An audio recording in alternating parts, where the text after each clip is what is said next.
നിന്നെ ഒഴിവാക്കി നിന്റെ പെങ്ങളെ എങ്ങനെ കെട്ടിക്കാൻ പറ്റുമെന്ന് ആലോചിച്ച് നിന്റെ അച്ഛനും അളിയന്മാരും കൂടി തലമുണ്ടാക്കുമ്പോഴാ ദൈവം ഇങ്ങനൊരു അവസരം എന്നെ മുന്നിൽ എത്തിച്ചെന്നത്.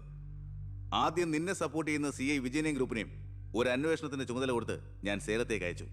ഇനി ഇവിടെ വെച്ച് നിനക്ക് രണ്ട് തന്നാലും കൊന്നാലും ചോദിക്കാൻ ആരുമില്ല. പക്ഷെ എന്ത് ചെയ്യാൻ പറ്റും? നീ എന്റെ അളിയനാകാൻ പോലെ. ഒരേ ഒരു അളിയൻ. ഒരു പ്രതിയെ പിടിച്ചാൽ 24 മണിക്കൂറിനകം കോടതിയിൽ ഹാജരാക്കണമെന്ന നിയമം. പക്ഷെ നിന്റെ കാര്യത്തിൽ ഞാൻ പറയുന്ന റൂൾസ്. എന്തായാലും എന്റെ കല്യാണം കഴിയുന്നവരെ അളിയനെ ഈ മുക്കയും ക്യാമ്പിൽ തന്നെ കിടന്നു എന്റെ ഈ കല്യാണക്കുറിയും വായിച്ചോണ്ട്. എന്നാ പിന്നെ കല്യാണത്തിന് ശേഷം തറവാട്ടി നമുക്ക് കാണാം. വരട്ടടാ അളിയ.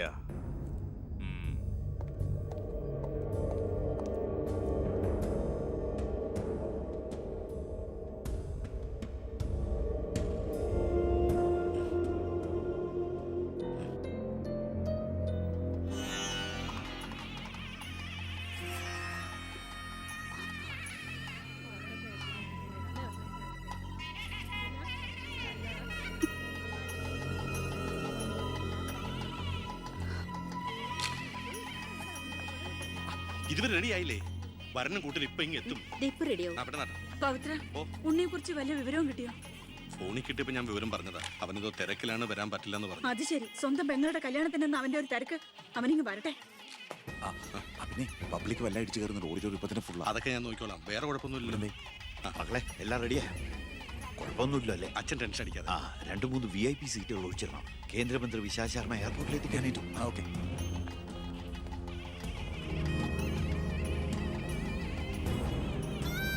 മോളെ,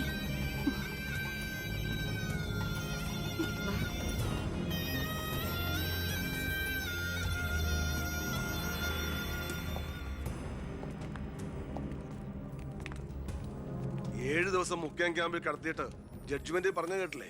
ഇന്നലെ ഉച്ചയ്ക്ക് കസ്റ്റഡിയിലെടുത്താണെന്ന്. എന്തായാലും FIR ശിക്ഷ ഇളവ് കിട്ടാനുള്ള ചാർജേ ഉള്ളൂ. നിന്നെ ഒഴിവാക്കി നിന്റെ പെങ്ങളുടെ കല്യാണം നടത്താനുള്ള തന്ത്രമായിരുന്നു അതിന് പിന്നിൽ. അത് വെറും കല്യാണമായിരുന്നില്ല. കേന്ദ്രം ഭരിക്കുന്നവരടക്കം കേരളത്തിലെ സകല മന്ത്രിമാരുണ്ടായിരുന്നു. ആരുണ്ടായാലും എന്താ, ഒരേ ഒരു മകനെ ജയിലിൽ അടച്ചിട്ടല്ലേ?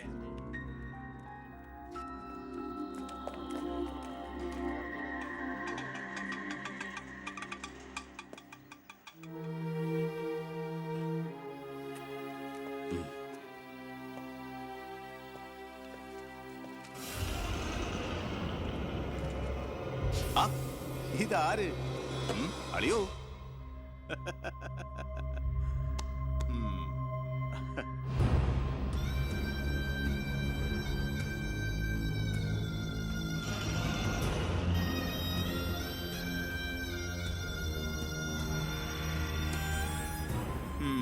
ഒരു ദൂരയാത്ര കഴിഞ്ഞ് വരുന്ന ലക്ഷണമുണ്ടല്ലോ.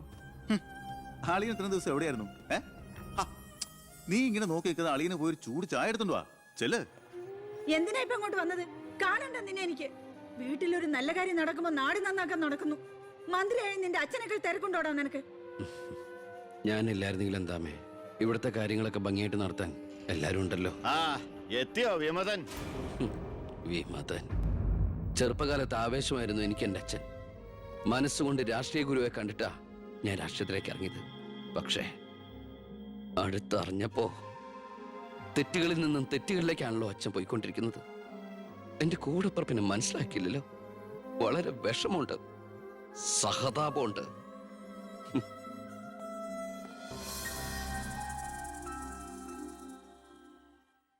കൂട്ടക്കൊല നടന്നതിന്റെ പിറ്റേന്ന് മൈതാനത്തിലെത്തിയ ഭഗത് സിംഗിന് അവിടുത്തെ കാഴ്ചകൾ കണ്ട് സഹിക്കാൻ പറ്റില്ല. ചോര പുരണ്ട ഒരു പിടി മണ്ണ് കയ്യിലെടുത്ത് ആ ബാലൻ പ്രതിജ്ഞ ചെയ്തു, ഞാൻ എന്നെ തന്നെ രാജ്യത്തിനായി സമർപ്പിക്കുന്നു. എന്താ അവിടെ നോക്കട്ടെ? എവിടുന്നത് ചോദിച്ചാടില്ലേ? അന്ന് കണക്ക് സാറിനെ വെട്ടിക്കൊല്ലാൻ വന്നില്ലേ, അയാളുടെ കയ്യിൽ നിന്ന് തെറിച്ചു പോയതാ. സർ, ഇതാണ് ആ ഫോൺ. പ്രസാദ് കൊല്ലപ്പെട്ട സമയത്ത് പ്രതിയിൽ നിന്ന് നഷ്ടപ്പെട്ടതാണിത്. സർ, പ്രസാദ് കൊല ചെയ്യപ്പെടുന്നതിന് മുമ്പ് ഈ ഫോണിൽ നിന്നുള്ള ലാസ്റ്റ് ഔട്ട് ഗോയിങ് കോള് മന്ത്രി ബാലഗംഗാധരന്റെ ഫോണിലേക്കായിരുന്നു.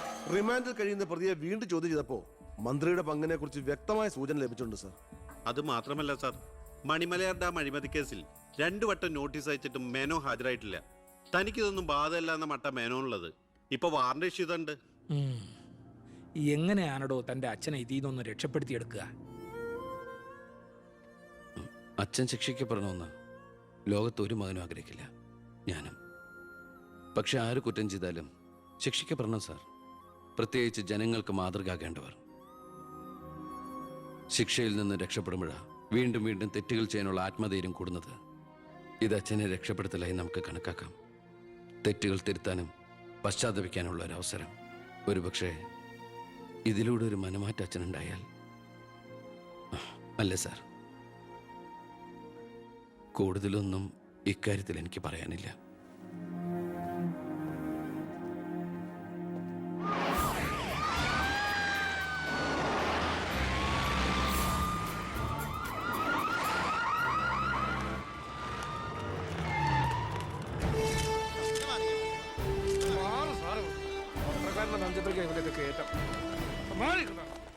നിങ്ങളോട് വെയിറ്റ് ചെയ്യൂ സർ. അച്ഛാ, ഹർഷം വരുന്നു. അച്ഛാ, മുഖ്യമന്ത്രിയുടെ ഓർഡർ കൈ കിട്ടി അല്ലേ? അച്ഛനെ അറസ്റ്റ് ചെയ്യാൻ മരുമകന് ഡ്യൂട്ടി. അവറാച്ചൻ കളിക്കട്ടോ, കളി അവിടെ വരെ പോകുന്ന കാണാം നമുക്ക്. അച്ഛനെ കോടതിയിലേക്ക് കൊണ്ടുപോയാൽ മതി. ജാമ്യത്തിനുള്ള ഏർപ്പാടൊക്കെ ഞാൻ ചെയ്തിട്ടുണ്ട്. വക്കീലുമായി ജോസ്പേട്ടൻ കോടതി വെയിറ്റ് ചെയ്യാ. നീ എങ്ങനെ എന്നെ കൊണ്ടുപോകുന്നത്? കാറിൽ ഫോളോ ചെയ്താൽ മതി. കാറിലോ? എന്റെ പാർട്ടി വരും. പോലീസ് ജീപ്പിന്റെ പിന്നിലിട്ട് തന്നെ എന്നെ കൊണ്ടുപോകണം. അതിനു മുമ്പ് ഈ മുറ്റത്തിട്ട് എന്നെ തല്ലി ചതയ്ക്കണം, മുടുമുണ്ട് വലിച്ചു പറിക്കണം.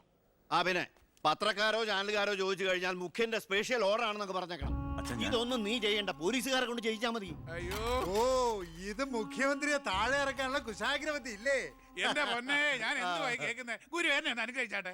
അനുഗ്രഹമൊക്കെ അവനോട് വാങ്ങിച്ചാൽ ബുദ്ധി. കാര്യങ്ങളൊക്കെ നമ്മുടെ പോലീസുകാരോടൊന്ന് പറഞ്ഞേക്കാം. ജയ്,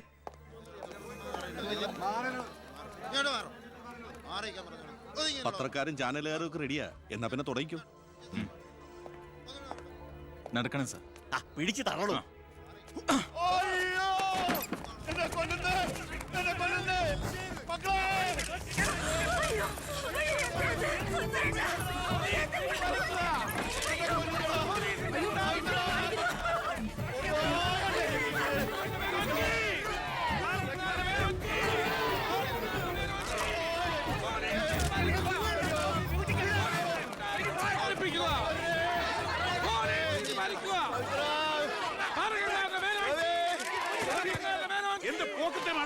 ഒരു മിനിസ്റ്ററല്ലേ അദ്ദേഹം? വീട്ടുകാരെ അനാവശ്യം കാണിക്കാതെ ബഹളം ഉണ്ടാക്കരുത്. ഇത് chief minister order. Chief minister order.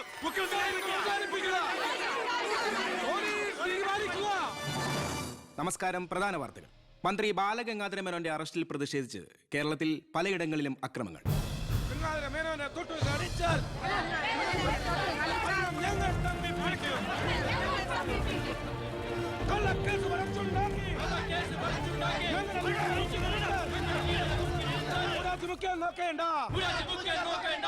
ഇപ്പോൾ കിട്ടിയത് അറസ്റ്റിലായിരുന്ന വിദ്യാഭ്യാസ മന്ത്രി ശ്രീ ബാലഗംഗാധര മേനോന് കോടതി ജാമ്യം അനുവദിച്ചു.